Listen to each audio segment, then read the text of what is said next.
मुफ्ती मोहसिन, आपकी जानिब आते हैं। हमने सुना है कि जब हम पैदा होते हैं तो हमारी किस्मत पहले ही लिख दी जाती है और तमाम तकदीर हमारी पहले ही तय हो जाती है। ऐसा है? पहले तो ये बताएं।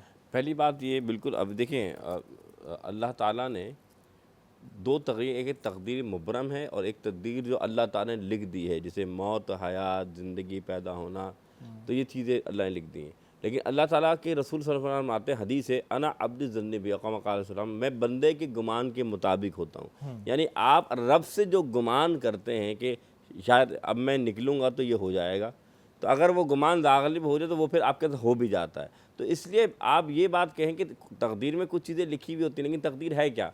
हज़रत उमर फारूक रज़ियल्लाहु अन्हु से फरमाया गया कि हज़रत आप बताएं, तो आपने फरमाया, देखो, अपनी दोनों टांगों को तुम एक वक्त में उठा नहीं सकते हो, तो एक टांग तुम उठा, जो तुम्हारे पास अख्तियार है वो तो तुम करो।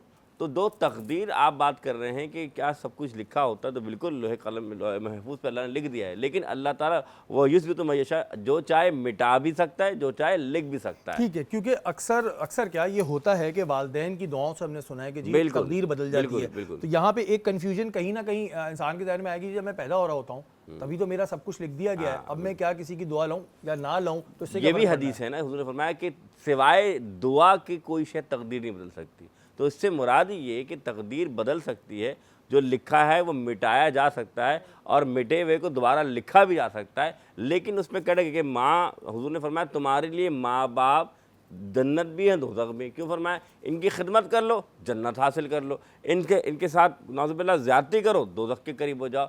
तो मुराद यही है कि अगर वो दुआ दे देते हैं, तो जो तकदीर में अगर लिखा हुआ कि ये नाज़ुबिल्लाह शक्की है या दुन्नु में आने वाला है, तो अल्लाह ताला मिटा के जन्नत ही कर देता है।